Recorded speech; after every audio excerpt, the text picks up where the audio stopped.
Hi, మళ్ళీ వచ్చా మీ Durgadevi catering. ఈరోజైతే అండి మా ఇంటికి పొద్దున్నే చేపలు వచ్చేసినాయి. రాగానే ఒక మంచి చేప అయితే తీసుకున్నాను. ఏంటంటే ఫస్ట్ అయితే కనుక మీకు నేను చూపించాలి, చేపల పులుసు ఇంటి దగ్గర ఎలా పెడతారో మీకు చూపించాలి. మీరు కూడా ఇంటి దగ్గర పెడతారు కదా, అందుకని అయితే ఇంకోండి చేప శుభ్రంగా చేసేసి దాన్ని తోమేసి ఇంకోండి పసుపు ఉప్పుతో శుభ్రంగా కడిగేసానండి. బయట వంటలు అయితే వెనిగర్తో కడుగుతాం, మనకు అవి ఇంటికాడ ఉండవు కాబట్టి పసుపు కల్లుపుతో శుభ్రంగా కడిగేసాయండి ముందు తోమేసి. తర్వాత నెక్స్ట్ దాంట్లో కావాల్సిన మెటీరియల్ ఉల్లిపాయ ముక్కలు, పచ్చిమిర్చి, కొత్తిమీర. ఫస్ట్ చివరి కాళ్ళు ఉంటాయి కదండి, అవి మనం వేస్ట్ చేసుకోకూడదు. స్టార్టింగే ఉల్లిపాయతో మగ్గబెట్టుకుంటే ఇంకా బాగుంటుంది. ఇంకోండి బెండకాయ, వంకాయ, కొంచెంగా మెంతులు వేసుకోవాలి, బాగా ఫ్లేవర్ బాగా వస్తుంది పులుసుకి. ఇంకోటి జీలకర్ర, ఎల్లుల్లిపాయ, దాని పేస్టు. అంతే, అల్లం వాడకూడదు. అల్లం వాడితే మనం చేప ముక్క విడిపోద్ది.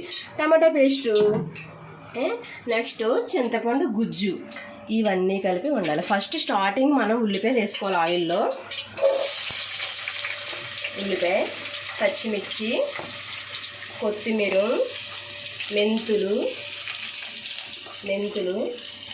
వేసుకోవచ్చు. మెంతులు కూడా స్టార్టింగే వేయక్కర్లేదు, ఫస్ట్ వేసుకోవచ్చు, లాస్ట్ వేసుకోవచ్చు. మెంతులు కూడా దానివల్ల ఏముండదు, దాని ఫ్లేవర్ అయితే మాత్రం దిగిపోద్ది. వేసుకొని అవి బాగా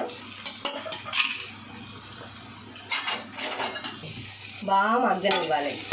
కలర్ బాగా వచ్చే వరకు మగ్గనివ్వాలి. ఇది కొంచెం మగ్గాకే మనం వంకాయ, బెండకాయ వేసుకోవాలి. అది మగ్గిపోయింది ఉల్లిపాయ. ఇప్పుడైతే మనం ఉల్లిపాయ మగ్గిపోయింది కాబట్టి దీంట్లోకి జీలకర్ర, ఎల్లుల్లిపాయ అంతేండి ఆ ముద్ద వేసుకొని కలుపుకోవాలి. వంకాయ, బెండకాయ ఇప్పుడు వేయాలి ఉల్లిపాయ మగ్గిపోయాక.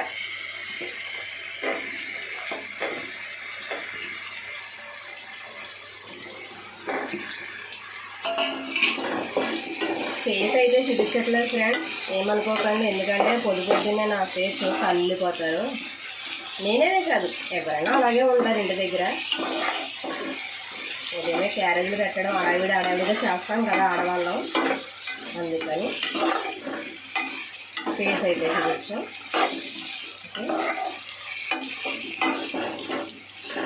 అలా మగ్గుతాయి. మగ్గేటప్పుడే మనం టమాటా జ్యూస్ అయితే మిక్సీ పెట్టుకున్నాం కదా, టమాటా అది కూడా వేసేసుకోవాలి దీంట్లో. ఓకే అండి, ఇప్పుడు బాగా మగ్గాలి. మగ్గితే ఇలా మగ్గుతుంది కదా, కాసేపు మగ్గాక మనం కలుపుకోవాలి. ఎందుకంటే కొంచెం చూసుకుని వేసుకోవాలి. చేపలకి పసుపు కల్లుప్పు పెట్టాం కాబట్టి దాంట్లో మళ్ళీ మనం టేస్ట్ చూసుకొని ఉప్పు పడితే వేయాలి, లేదంటే దాంతోనే చూసుకోవాలి. అందుకని తక్కువ వేసుకోవాలి. కల్లుప్పు వేస్తున్నాం కాబట్టి ఇప్పుడు చేప ముక్కలు వేసేటప్పుడు ఇంకా కొంచెం వంకాయ కొంచెంసేపు అలా మగ్గితే చాలు. కొంచెంసేపు మగ్గాలి. వంకాయ చూస్తే మగ్గిపోయింది. వంకాయ మగ్గిపోయింది కాబట్టి ఇప్పుడు మనం కారం, ఆల్రెడీ ఉప్పు వేసుకున్నాం కాబట్టి ఇంక ఉప్పు అవసరం లేదు. కారం వేసుకుంటే కారం వేసి చింతపండు కూడా వేసేసుకుని, కారం తగినంత నేను వేస్తున్నాను కదా. కొంతమంది తక్కువ తింటారు, కొంతమంది ఎక్కువ తింటారు, కానీ చేపల పులుసు అయితే ఎక్కువే ఉండాలి. కారం, ఉప్పు అన్నీ కరెక్ట్గా ఉంటేనే చేపల పులుసు బాగుంటుంది. వంకాయ, బెండకాయ కూడా వేసుకుంటేనే బాగుంటుంది చేపల పులుసులో. అలాగని ఇగురు కూరలు వేసుకోకూడదు. ఓకే, చూసారు ఎంత బాగా కనబడుతుందో. ఇప్పుడు మనం ముందుగా తీసుకుని పెట్టుకున్నాం కదా, ఇది వేసేసుకోవాలి. ఏంటి, చింతపండు గుజ్జు.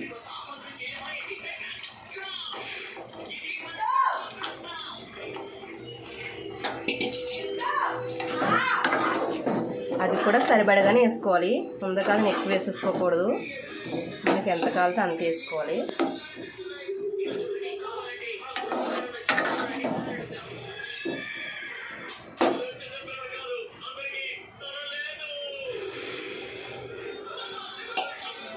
ఇప్పుడు కొంచెంగా బెల్లం వేసుకోవాలి, చాలా తక్కువ. అందుకని మీకు ఈ చిన్న ముక్కలు చూపిస్తున్నాను. కొంచెం వేసామన్న పేరుకి, కానీ బాగుంటుంది. మేము మరి బయట క్యాటరింగ్లో కూడా నేను పెద్దట్లో బెల్లం వేస్తాను, అలాగే ఇంట్లో కూడా చిన్న ముక్క వేస్తాను. చిన్నది, చాలా చిన్నది వేసామన్న పేరుకి వేయేది. టేస్ట్కి మరి బెల్లం కూడా చిన్న ముక్క వేస్తే బాగుంటుంది. ఇప్పుడు చేప ముక్కలు దింపేసుకోవాలి.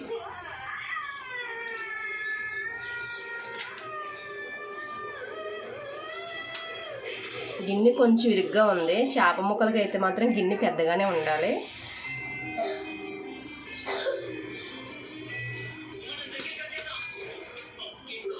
మనకి గిన్నె సెట్ అవ్వలేదు ఫ్రెండ్, గిన్నె మార్చేస్తాను.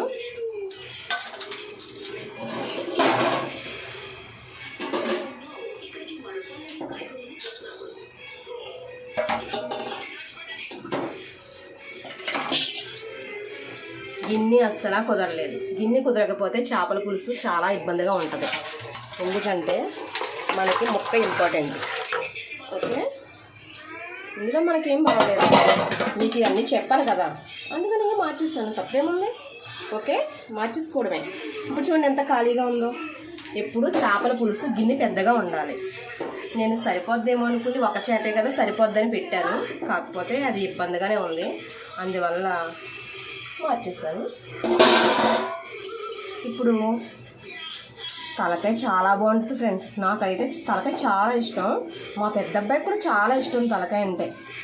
చేప తలకాయ అంటే అమ్మ బాబాయ్ వాడు నేను కొడేసుకుంటాం. కాకపోతే ఈ తలకాయ ఇవాళ నేనే తింటాను. వాడు స్కూల్కి వెళ్తాడు కదా, స్కూల్కి చేపల పులుసు పెట్టకూడదు కదా, అందుకని ఇది నాదే. మమ్మీ నాకు కొంచెం నేను సాయంత్రం వేసుకుంటాను అంటున్నాడు. చూద్దాం, వేసుకోవాలంటే వేసుకుందాం, లేదంటే అమ్మో అబ్బాయి కదా ఉంచేస్తే ఉంచేది, తప్పదు. వాడి తర్వాతే కదా మనం అలా వాదమేస్తాం అంతే, పిల్లలు కాబట్టి సరదాగా. కానీ వాడు ఉంచేయాలంటే టక్మని వేసుకున్నప్పుడు గుర్తొచ్చాడు అనుకో, తప్పదు ఉంచేయాలి. ఇలా కాసేపు మూత పెట్టాలి. కాసేపు మూత పెట్టి ఒక పావు గంట అంటే ఒక 15 నిమిషాలు చాలు. ఎందుకంటే ఎక్కువగా ఉడికితే చేప ముక్క విడిపోద్ది. అందులోకి చెరువు చేప అంటే చాలా స్మూత్గా ఉంటుంది కదా. ఒక పావు గంట అయితే చాలు, అలా ఉడికిపోతుంది. ఎక్కువసేపు ఉడకబెట్టకూడదు. Okay, done. సూపర్ సూపర్ చేపల పులుసు. ఓకే, మీ వంటలకు ఏదో మర్చిపోయింది అనుకుంటున్నారు కదా. సూపర్ సూపర్ చేపల పులుసు మీ వంటలకు ఏదో మర్చిపోయింది అనుకుంటున్నారు కదా. కరివేపాకు మర్చిపోవడం ఏమీ కాదు. పులుసు ఇలా మనం దింపేసి ముందు కరివేపాకు వేసుకుంటే దాని ఫ్లేవర్ చాలా బాగా దిగుతుంది ఫ్రెండ్స్. ఇది ఎవ్వరికి తెలియదు, ఈ వంటలకే తెలుసు. కొత్తిమీరమే కాదు, కరివేపాకు కూడా మనం కూర కట్టేసి ముందు వేసుకుంటే దాని ఫ్లేవర్ చాలా బాగా దిగుతుంది కరివేపాకు. అది ఒక సూపర్ చిక్క. ఓకే, ముందుగా మనం కొత్తిమీర కాళ్ళు వేసాం, ఇప్పుడు కడేస్తున్నాం కాబట్టి కొత్తిమీర జల్లేసుకుంటే సరిపోద్ది. ఓకే, సూపర్ చేపల పులుసు అయిపోయింది. వేడి వేడి చేపల పులుసు రెడీ. వేడి వేడి చేపల పులుసు రెడీ. చూసారా ఎంత సూపర్గా ఉంటుందో. మరి ఇంకేంటి లేటు, ట్రై చేసేయండి మీ ఇంట్లో మీ వంటలక్క చేపల పులుసు. Okay, done. లైక్ చేయండి, సబ్స్క్రైబ్.